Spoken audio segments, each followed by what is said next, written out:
Welcome to the Horse Conversation podcast. In this podcast, we're going to have conversations about our relationship with horses and how we can form a kind understanding to be the change in the equestrian world. My name is Carolina and I am your host and the creator behind Horse Conversations. I have broad hands-on experiences from all around Europe, and I'm also studied in psychology and equine behavior. But this project really comes from the heart, and I hope that you enjoy these conversations at least as much as I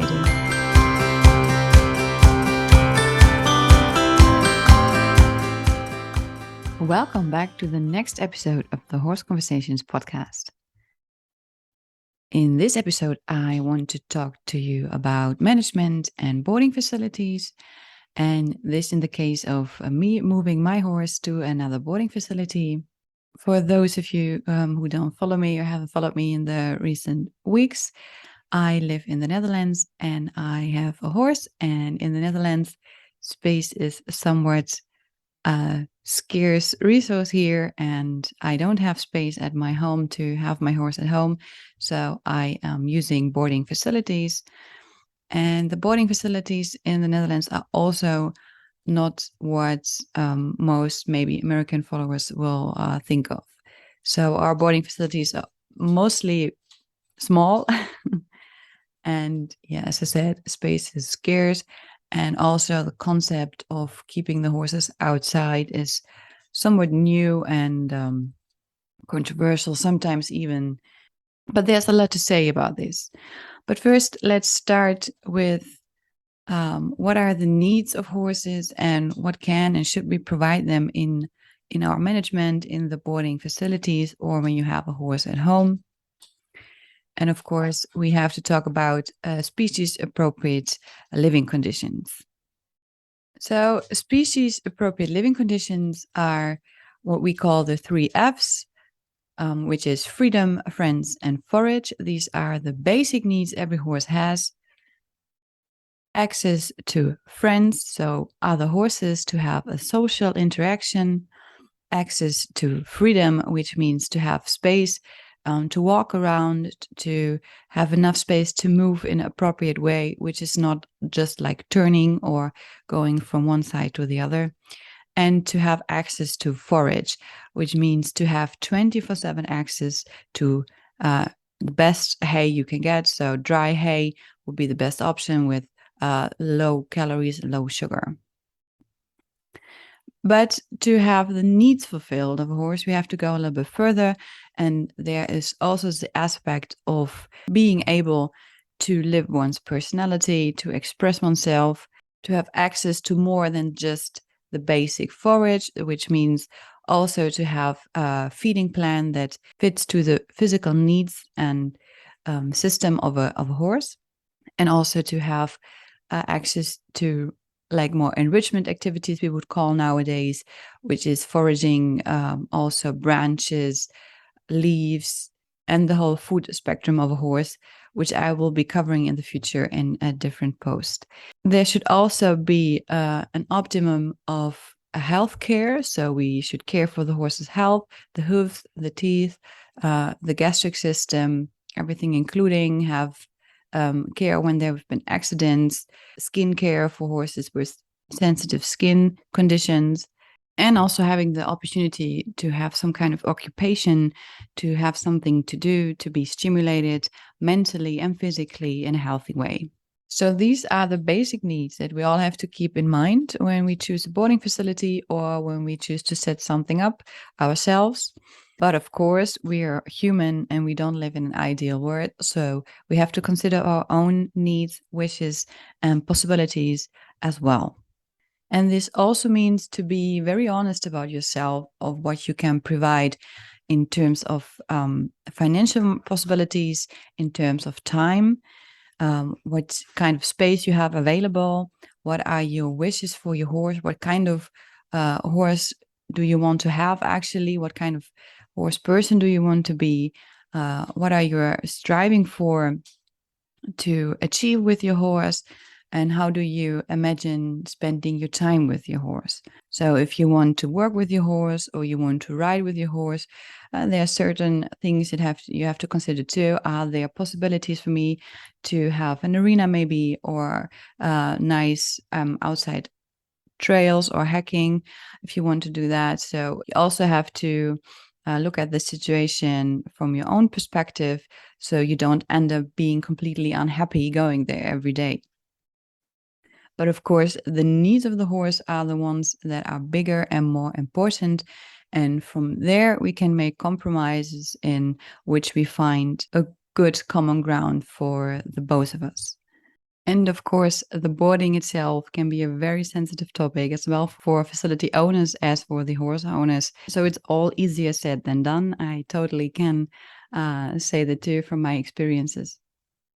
So I'm actually moving Soleado today, and I'm recording this part before the move, and I will record another part after the move, so we can talk a little bit about this as well. So the most important factors I am looking for into boarding facilities that I don't want to make compromises in are the 24/7 access to dry hay. And I really want dry hay, so not hay that has been plastic wrapped before, because the process that happens inside the hay when it's plastic wrapped, so airtight sealed, is something that changes the structure of the hay. And I don't want that for my horses. There have been some recent studies and sources that confirm that this is not the best hay for horses. It's made actually for cows and is not the best suited hay for horses. Unfortunately, it's very common in the Netherlands, and it's kind of hard to find farmers or boarding facilities that offer these real dry hay.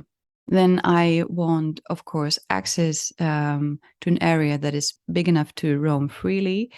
That means during the day anyway, they should be outside, and whatever outside means to you, but a space where they can really move and walk a few meters at least, and have access to water sources, hay sources, and can walk in between them. And even if they go inside at night, I want an area where they don't just can turn. So it must be a box that is at least 4 meters by 4 meters. The best, of course, is to keep the horses in a paddock or in a paddock paradise, so in a track system outside 24/7. But this is really an ideal, and I understand that this is not doable for everyone, especially for people in very dense populated countries like I am. The other part is, of course, 24/7 access to other horses. So even if they go inside at night, I want my horse to can see, hear, smell, and touch other horses through the gates. But of course, the best thing is to stay outside with the whole group. So there's always the possibility for social interaction. And there's a point that a lot of people maybe look over, and this is to have a dry, safe spot to lay down. A lot of horses are sleep deprived in paddock paradise systems because there was not enough thought of to guarantee a place where they can lay down. So horses want to lay down in a spot that is dry and soft and safe. So what they need is safe from wind or rain, and of course feel safe inside the group with other horses, because the other horses determine if a horse feels safe enough. They herd animals and they need this safety system in place. One compromise in this is to have the horse at night in a stall, because most horses feel safe enough if they're in a box and they can see and smell and hear the other horses. So most horses will lay down when they're inside the box. But of course, the night should not be longer than 8 hours. And this is something also depending on the boarding facility. When do they put the horses outside and when do they get them inside again? And especially in the winter, this can be a problem since it's getting dark so early.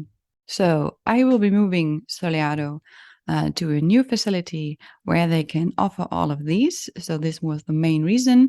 And also because of my personal possibilities and preferences, the new place is a little bit closer to my home, so I can spend less time on the road and have more time for Soleado. And also, as a mom and everything, it really is helpful for me to have the horse closer to my home. So this is what compromise we made. There may be some disadvantages to the new place as well. The whole moving process is also a topic for itself, I guess, but I want to cover it very briefly. So moving most of the time includes trailering, and this can be very stressful for a horse. So it's good to prepare your horse before that and to prepare them to really load the trailer in a calm and relaxed way. So put the time and effort into trailer training to get the horse accustomed to driving, and not only using the trailer to leave the place where they're from. So a lot of times horses make this association because they only get trailer when they move to a new place, and then they recognize the trailer as something negative because they left their herd members, of course, their friends, and this is always an unpleasant, uncomfortable event for horses. So a lot of times we don't pay a lot of attention to this, but horses are really bound to the herd, of course, and they make friends, the same as we do, as dogs do. So it is kind of painful event for them to leave the herd. Unfortunately, it cannot be prevented in our situations because we have boarding facilities and not everybody can keep their own herd at home. But yeah, to have the trail experience not that negative, it helps for the horses, the whole moving process. Also, I would recommend to really keep a close eye on the guts because trailering is stressful. For Soleado, I already have him on gut medicine because we recently found gastric ulcers and he's been treated for this anyway. So I will continue this treatment. And for Soleado this time, I made the decision to not trailer him. So I will walk him to the new place, which is a walk of around 2 hours. So it's doable. And we trained for this up front. So I walked a lot with him the last couple of weeks. So he has the stamina for it. And I know we can face it no matter what we encounter on the way. I know he will do it. He will follow me and we will get there safely. And I hope that this will also give his mind an advantage of processing the whole event of moving, so he will not be ripped out of the herd and then put into a new one, but gradually have this journey of leaving and then arriving somewhere else where he will be greeted by, of course, another horse. I hope this whole process will be not that stressful on him.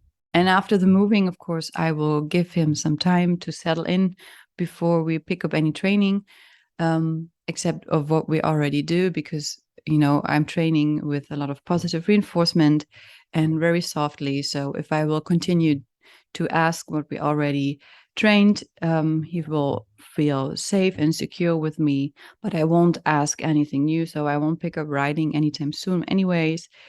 And give him the time to settle in. I would say if you know the horse you were moving and not buy a new horse, you can give him 2 to 3 weeks to really settle in and then pick up your regular training again.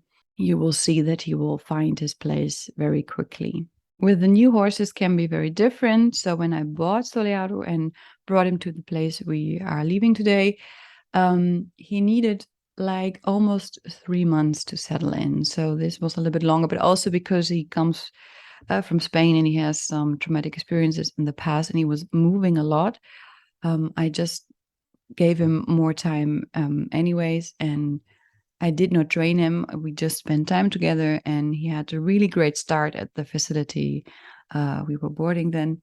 I'm very thankful for that as well, because it was a great herd. It was a really nice members, and they welcomed Soleado and he had some friends and he displayed very good social skills and he settled in very nicely. For my patrons, I will upload this episode in a video format, and I will also include videos from our moving, from the walking, and from the old facility and the new facility, everything that I think is important and that I managed to film with the horse on my hand. And I will put that in a nice video and put it up on Patreon. So if you want to watch this episode, you can go and subscribe to my Patreon. There's already a lot of content up there. If you want to join now, you will have a lot of content to watch already. And I'll be very happy and grateful if you want to support me. And then we go to the next part of this episode, which will be after the moving.